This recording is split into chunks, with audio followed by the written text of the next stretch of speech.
मला वाटतं तुम्ही सगळेजण अगदी आनंदी आहात. मित्रांनो, आज आम्ही एलिमेंटरी कॅनलचे हिस्टॉलॉजी पाहतो. We are going to see the histology of the alimentary canal. बोले तो tissues right from oesophagus to rectum.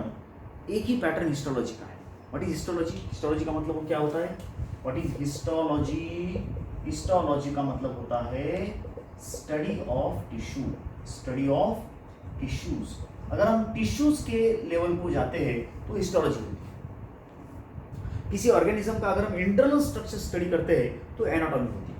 किसी का बाहर का स्ट्रक्चर पढ़ते हैं तो मॉर्फोलॉजी होती है.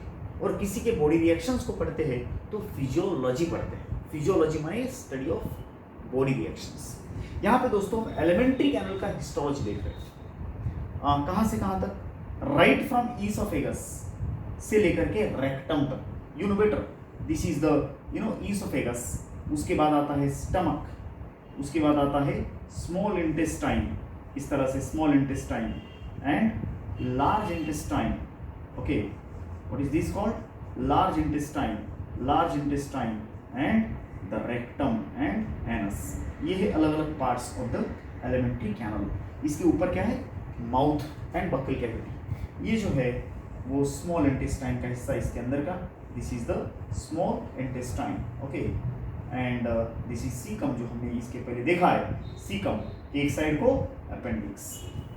दोस्तों, ये हमारा एलिमेंट्री कैनल है. ओके, यहां से लेकर के यहां तक जो भी हम हिस्टोलॉजी पढ़ रहे हैं वो कॉमन है. What is this? It is very common. समझते बात को? सेम ये है उसकी डायग्राम. पूरे एलिमेंट्री कैनल में यही पैटर्न मिलता. छोटा मोटा डिफरेंस अलग अलग जगहों पे छोटा छोटा डिफरेंस हो सकता है. अब देखेंगे कि हमारी हिस्टोलॉजी कैसी है. पहली बात तो यह है कि right from oesophagus to stomach alimentary canal जो है वो हिस्टोलॉजिकली 4 लेयर्स बताता. कितने लेयर बताता? 4 लेयर. वो 4 लेयर्स कौन से हम पहले देखेंगे. सबसे बाहर का लेयर दोस्तों, सबसे बाहर का लेयर है सीरोसा.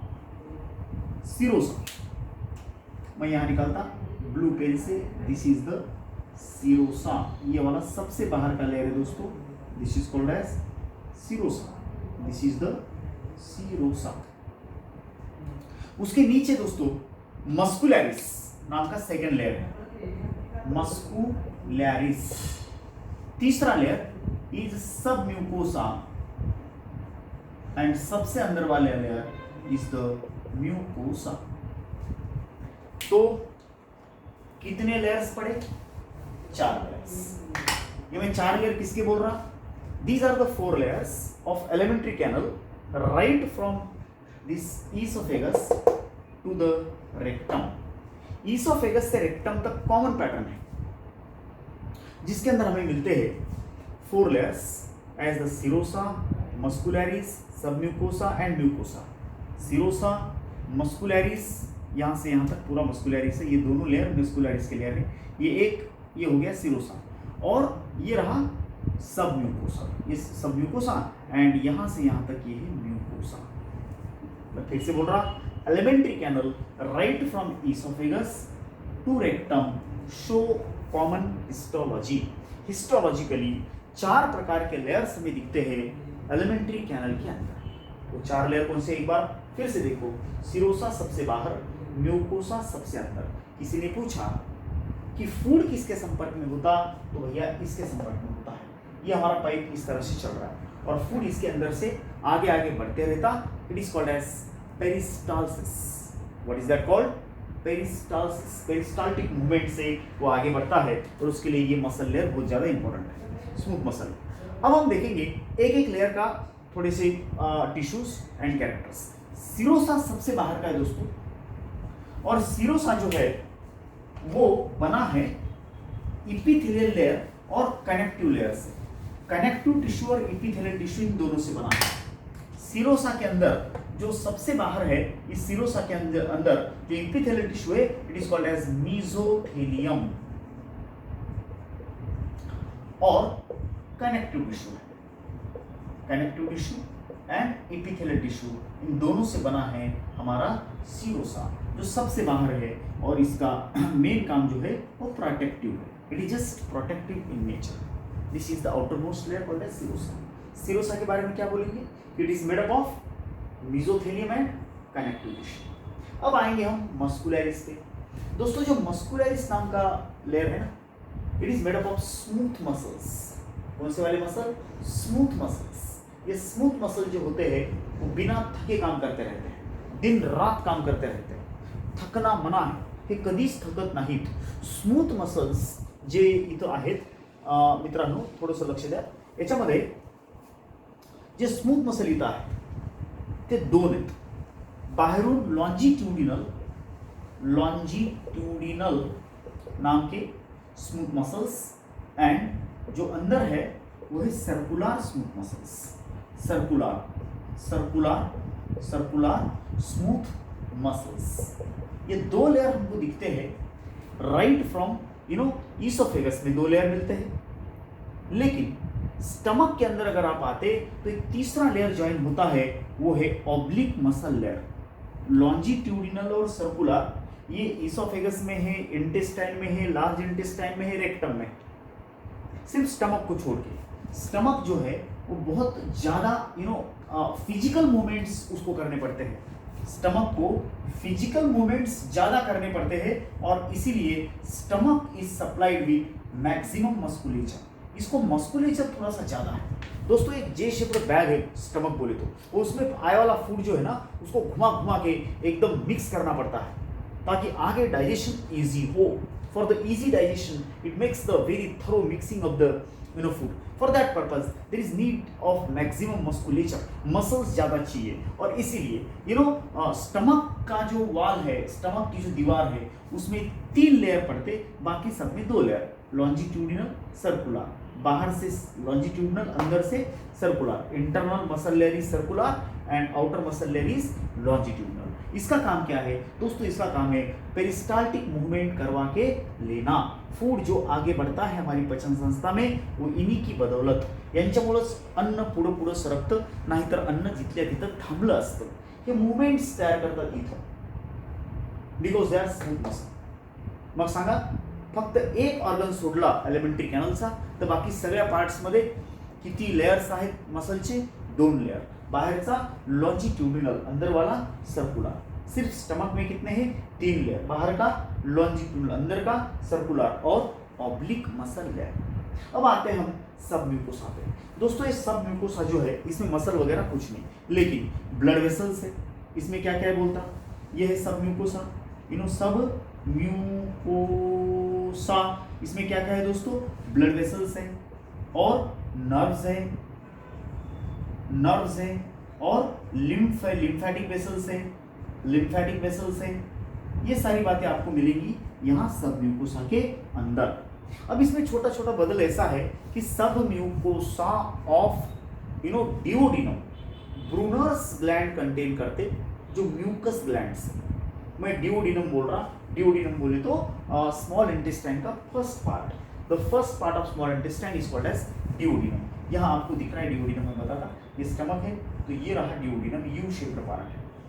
इसके बाद में जो है ना वो जेजुनम इलियम शुरू होता. तो ये जो हिस्सा है डिओडिनम वाला, इसका जो सब म्यूकोसा है उसमें ब्रूनर नाम के ग्लैंड्स है.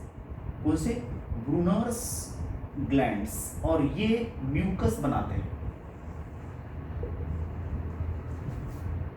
ब्रूनर्स ग्लैंड सिर्फ डिओडिनम में है, सब म्यूकोसा में.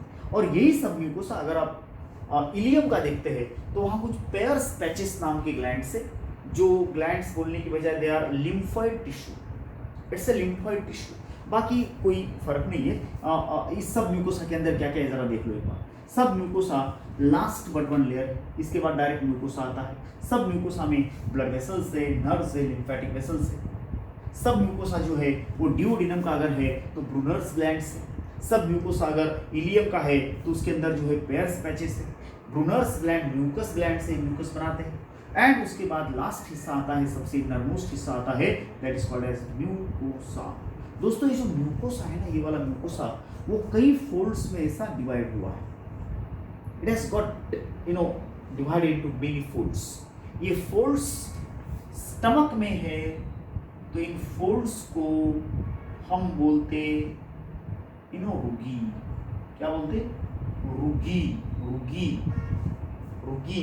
और इन्हीं के अंदर गैस्ट्रिक ग्लैंड्स भी होते हैं। और वही फोल्ड्स अगर आप इस इंटेस्टाइन में देखते हैं दोस्तों, इंटेस्टाइन के फोल्ड्स, म्यूकोसा के फोल्ड्स फिंगर लाइक प्रोजेक्शंस बताते हैं। They are just finger like, और इनको बोलते हैं विलाय। स्टमक में रुगी और इंटेस्टाइन में इनको बोलते villi. What are these called? Villi. आप देख सकते हैं, this is one villus and the next villus, this is the next wheels.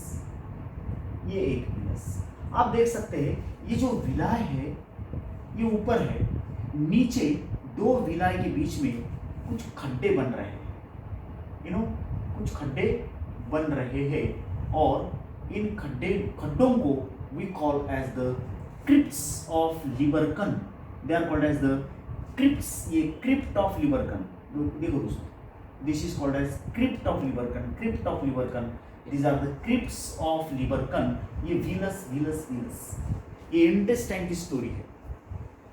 Okay, और इसी के अंदर इस हर व्हीलस में आर्टरी, वेन है, और एक लैक्टियल नाम की लिम्फेटिक वेसल है। लिम्फेटिक वेसल है, लिम्फ की नली है, लॅक्टियल नावाची। लॅक्टियल, आता तिला लॅक्टियल का म्हणण्याचं त्याचं कारण सांगतो। This is wheels villus wheels, और फूड ऐसे जाता है, इनके ऊपर से फूड जाता है। ये यहाँ जो ग्लैंड्स है, इससे भी कई इंटेस्टिनल ज्यूस निकलते हैं जो डायजेशन में मदत करते हैं। आता हे जर तुम्ही व्हीलसला बघितलं तर व्हीलसमध्ये काय आहे? व्हीलसमध्ये आर्टरीज, वेन्स नावाच्या ब्लड वेसल्स आहेत आणि लिम्फॅटिक वेसल आहे जी लिम्फ कलेक्शन करते। आता लिम्फ कलेक्शनच्या सोबत ती काय करते मी सांगतो तुम्हाला। इथं फॅट्स पचतात, फॅट पचल्याच्या नंतर त्याचं फॅटी ॲसिड होतं। फॅटी ॲसिड दुधासारखं असतं आणि ते फॅटी ॲसिड या लॅक्टियल नावाच्या लिम्फॅटिक वेसलमध्ये ॲब्झॉर्ब होतं, आणि त्याच्यामुळं तिच्यामध्ये दुधासारखा एक पातळ पदार्थ जे फॅटी ॲसिड आहे तो दिसतो, म्हणून याचं नाव पडलं लॅक्टियल। लॅक्टा माने दूध, मिल्क को लॅक्टा बोलते हैं, और इसीलिए इसको बोलते हैं lacteals. So lacteals will transport the digested fats that looks white, so it is called as lacteal. ये म्यूकोसा ऑफ इंटेस्टाइन है दोस्तों। इंटेस्टाइन का म्यूकोसा जो फोल्ड बताता उनको बोलते विलाय। म्यूकोसा ऑफ स्टमक जो फोल्ड बताता उनको बोलते रुगी। स्टमक की म्यूकोसा के fold called rugae. Intestinal mucosa के folds called, what the folds called? Villi. What they are called? Villi. क्या बोलेंगे उसको? विलाय, उसको बोलते हैं विलाय। तो फूड इस यहां से इस तरह से जाता है दोस्तों, समझते हैं आप?